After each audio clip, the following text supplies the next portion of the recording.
Hey guys, go ahead and get out some paper to look at notes on completing the square. You don't have to write this down, but completing the square is a process used to solve for your x-intercepts or your solutions to quadratic equations when you naturally wouldn't be able to factor. This process to solve these equations allows you to make every equation a perfect square trinomial, and if you have a perfect square trinomial, you're able to solve the equation for x when you have something that might look like this, because then we know we can get rid of the squared by taking the square root, and then we can get rid of the minus 3 by adding it. So that is our goal for solving these.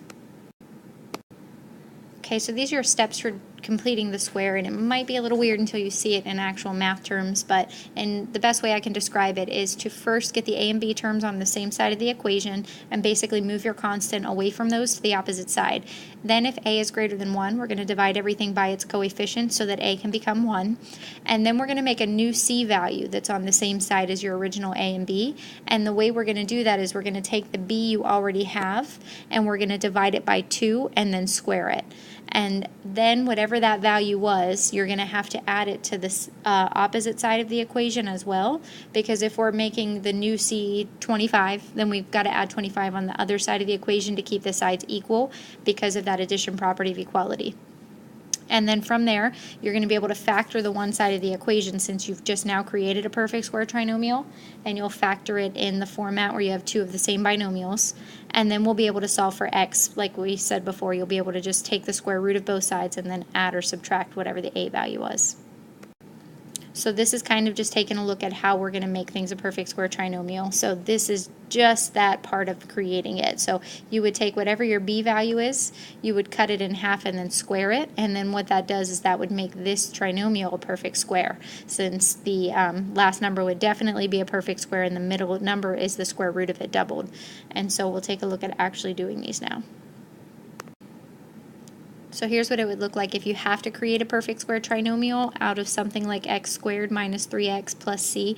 Again, we're creating this new c, so if we needed to create it, what you're going to do is take b, which would be negative 3, cut it in half and square it. So you see that happening right over here. So negative 3 in half is negative 3 halves. Square that, you would get positive 9 fourths, and that means this trinomial right here is now a perfect square trinomial. This number here is a perfect square. It would be 3 over 2, and if you take 3 halves and you multiply it and double it, you're going to end up with that negative 3 in the middle. That was kind of one of the shortcut rules for factoring perfect square trinomials. Okay, so here's your first example. If we wanted to complete the square for x squared plus 6x minus 8, and if I think of factors of 8 that could give me 6 if I subtract them, you don't have any. 4 and 2 would work if you add them and not if you subtract. So we're going to go ahead and complete the square, which means first we're going to get that constant away from the a and b terms. So we're going to add over 8. So now we've got x squared plus 6x equals 8.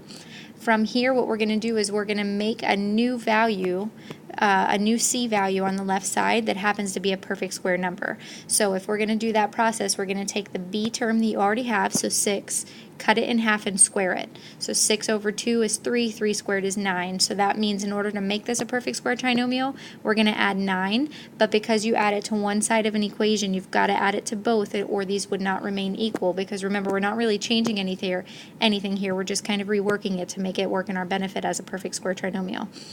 From there, you have x squared plus 6x plus 9. That is a perfect square trinomial. That would be x plus 3 quantity squared. On the right side, 8 plus 9 is 17. And then what you can do is solve for x now by taking the square root of both sides, and then we're going to go ahead and be able to get rid of that plus 3 by subtracting it. So from here, if you could simplify that radical 17, you would, but you cannot simplify it, so you're actually done at this point. Okay, for your second example, we're going to go ahead and first move over 30. So if we subtract 30 from both sides, we'd be left with 5x squared minus 10x equals negative 30. And this is one where a is greater than 1. We don't want that, so in order to get rid of it, we're going to use our division property of equality. As long as we do both sides, we're good. So divide everything by 5. That's going to leave you with x squared minus 2x equals negative 6. From here, we need to make this a perfect square trinomial. So we're going to go ahead and do b divided by 2 squared. And so for us, b is negative 2. So negative 2 divided by 2 is negative 1. If we square that, we get positive 1. So to make this a perfect square trinomial, we're going to add 1. We got to do it to both sides. Then we can factor this as x minus 1 quantity squared equals negative 5. And then when we're ready to solve, we're going to go ahead and just square root each side. And then we've got x minus 1 equals plus or minus the square root of I times square root of 5. And then go ahead and add over your 1. So our two solutions here become 1 plus or minus I times the square root of 5. And that would be that. Okay, example 3, we're going to go ahead and first get a and b together. So we're going to move over that 16 by subtracting it. That's going to make it a negative 18. Then we're going to go ahead and get rid of this 3. So we're going to divide both sides by 3. That'll give us x squared minus 4x equals negative 6. In order to make this a perfect square trinomial, we'll cut b in half. So negative 4 divided by 2 is negative 2, and then square it, which gives us positive 4. So we need to add 4 to both sides. Factor this perfect square trinomial. It should be x minus 2 quantity squared. And on the right-hand side, we're left with negative 2. And then we're going to go ahead and solve by square rooting each side. And we would have plus or minus the square root of plus or minus I times square root of 2. I keep saying that. And then add over 2. So then we have 2 plus or minus I times square root of 2 as your final answer.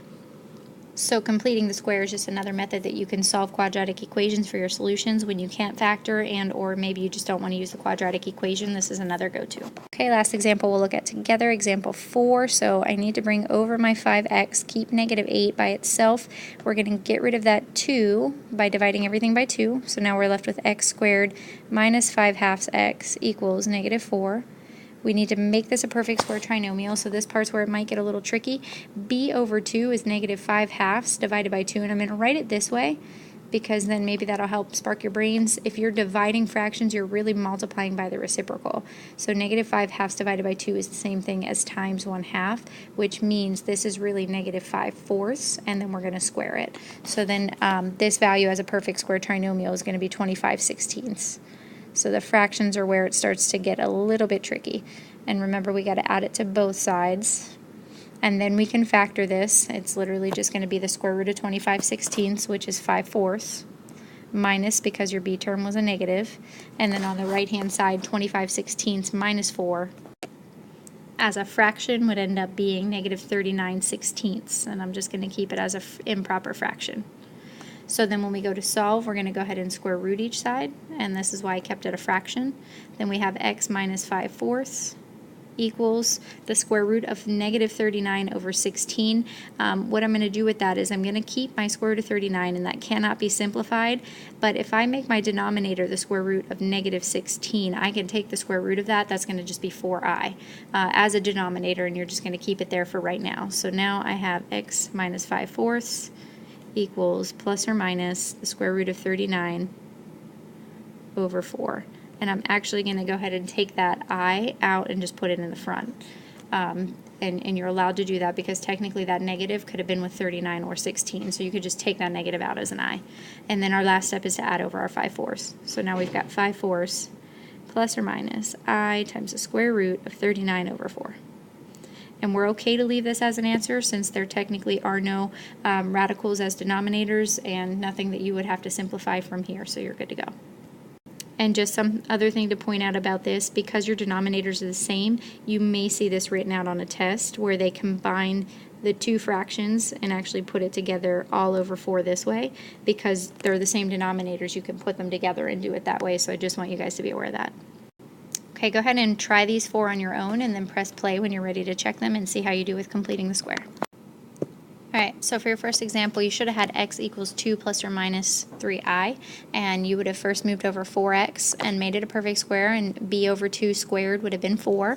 So add that to both sides, and then you've got x minus 2 quantity squared equals negative 9. Square root it, and square root of negative 9 is 3i, and then bring your 2 over. Example 2. Final answer here actually means you could have factored this one when you get this to work out this way, but you should have had 3/2 or 1.5, and then -1/2 as your answers. So you first would have brought your 1/4 over to the right side by subtracting it, and 1 minus 1/4 is 3/4.